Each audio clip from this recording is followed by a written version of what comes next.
This weekend marks 3 months since President Assad was toppled and forced to flee Syria. He was replaced, of course, by the Islamist and al-Qaeda-linked groups Hayat Tahrir al-Sham. And despite concerns about the political future they may offer Syrians, global leaders, including our very own Prime Minister, Sir Keir Starmer, he made assurances that civilians and minorities would be protected under the new regime. I welcome the fact that Assad has gone. The Syrian people had to put up with his brutal regime for far too long. We're talking to regional allies. It's very important now that there's a political settlement, a political way forward, and it's very important that we emphasise that civilians and minorities must be protected in this process. But very pleased that Assad has fallen. Well, 3 months exactly since those assurances, Syrian security services and affiliated gunmen have murdered hundreds of civilians, largely from Christian and Alawite religious minorities, and that's according to the Syrian Observatory for Human Rights. Government forces are said to be targeting minority groups as revenge against the former regime. President Assad himself was from the minority Alawite community, and one Syrian Christian this week told Fox News in America, "They want to kill all of us. They don't want us in Syria. We have to flee Syria. They're seeking revenge from the former regime. I am asking for protection and to live in dignity because we can be killed at any moment." Well, I'm joined now by Catholic journalist and commentator Caroline Farrow in the studio. Caroline, good evening. Sorry to have you in here under these horrific circumstances. Have you seen, I mean, there's a litany of videos online of, which we can't show you on air, of course, but Christians being executed in the streets, being made to crawl on their hands and knees like dogs. Really horrific scenes. What do you make of all this? It's a big fat mess. It's horrific, it's horrendous, and it's no surprise. So my organisation, Citizen Go, back in December, we were drawing attention about what was happening to the UN. So bear in mind, in 2011, 10% of the Syrian population were Christian. Now it's around 3%. And even at Christmas, we were hearing reports of churches being burned down, religious symbols like crosses being desecrated, priests being executed, religious sisters being forced into Islamic dress. So what's happened over the weekend is obviously an escalation, and a horrible escalation, but we were warning of this in December and saying to the UN, you must speak up for the Christians, you must protect their human rights. We had a petition to the UN. We asked for their Syrian envoy and their special rapporteur on religious freedom to stand up for the Christians, because it's no good. The group that's in charge in Syria, HTS, they're an Islamic they're an Islamic terrorist group. They're on a terrorist list. Well, they were billing themselves, rebranding Jelani, who's the head, rebranding themselves as the moderate jihadis. David Lammy threw them £50 million in aid in December, amongst other world leaders and foreign secretaries. And you even had, Caroline, the likes of Alistair Campbell and Rory Stewart on their podcast going to Syria to interview Jelani and making out he's this sort of moderate, reformed jihadi. So what's happened here? What's gone wrong? It's just sickening. And, what is it with the Labour Party and the left sort of aligning themselves with terrorists? There they are on screen now. So that's Alistair Campbell there. Jelani's in the middle. He is the leader of HTS, this new group in Syria. The moderate jihadis, not so moderate, who are executing Syrians. What does that even mean, a moderate jihadi? You have to remember that a leopard doesn't change its spots. This guy was in charge of al-Qaeda, and suddenly he's saying, no, it's fine, I'll put on a Western suit, trust me, Governor. There is no way that we should have trusted this individual. And also, we know what's happening. It's in... What everybody's worried about was that in 2015 there was a big refugee crisis in Europe, that 1.5 million refugees trying to get out of Syria. So we're trying to avoid another refugee crisis, and the way that they're trying to do that is by legitimising HTS, by funding them.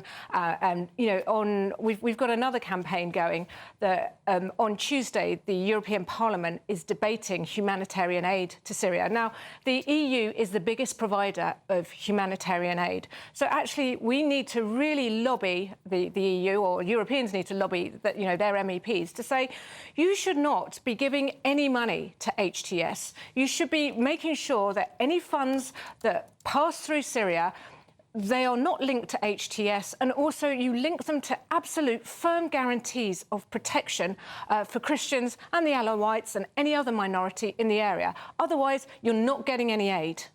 Caroline, tell me about the persecution of Christians, not just in Syria, but all over the world, because I hear many stories from the likes of Africa, especially. Apparently 16 million Christians are being persecuted, murdered in droves. Is Christianity under attack? And is there a spotlight on it? I think in certain areas of the world it is. I think in Nigeria, Christians are under attack in certain areas of Nigeria. In the Congo, we heard recently, you know, there were 70 people beheaded in a local church. You know, in certain areas of the world... You never hear about this stuff, though, do you? On the mainstream media, you never hear about it. No, and there's two reasons for that. Well, I think there's a reason why we haven't heard about Syria, but generally speaking, it's because we as a society have become so unpinned from our cultural moorings that when we hear of Christians, and we've sort of got so much self-hatred, that when we hear of Christians being persecuted, we don't seem to care, or we seem to say, oh, there's always two sides to every story. Oh, Christians, they have a persecution complex. Whereas any other minority being genocided, you know, where are the marches on the streets? Where are the marches for these Christians? Where are the protests outside the embassy? What's happening? Absolute tumbleweed. You said that there was a reason why the Syria situation hadn't been covered, really, as of yet in this country. I think, actually, in actual fact, without patting myself on the back, because it's nothing to be congratulated about, but I think GB News tonight is the first news broadcaster to cover this. What is the reason, as far as you're concerned? Well, firstly, I think, you know, other outlets are too concerned with just cultural fluff. You know, look at what the BBC's putting out there, saying something about drag queens, no doubt. But generally speaking, this is a mess that has been caused by the West. Let's be really clear. You know, the West has funded the group that is now in power because they were so keen to see Assad fall. So you had the US, you had Biden administration funding these militants. You had Israel, I'm afraid to say, they were funding the militants too. And so now everybody's got egg on their face and everyone's so distracted with Ukraine, they don't actually want to see what's happening in Syria. And I've seen President Trump say, you know, express the point of view that maybe this is a war going on somewhere else and that Americans shouldn't worry about it. But actually, Syria is a pressure cooker. It's a tinderbox.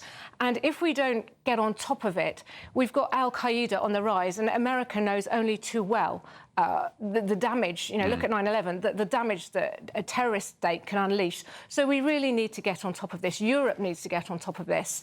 And we need to actually get a grip. And if you look at what's happening, you know, you've got insurgents in Jordan. The Jordan border's not secure. You've got Turkey. They're fighting the Kurds in the north. So Turkey have funded this new regime as well.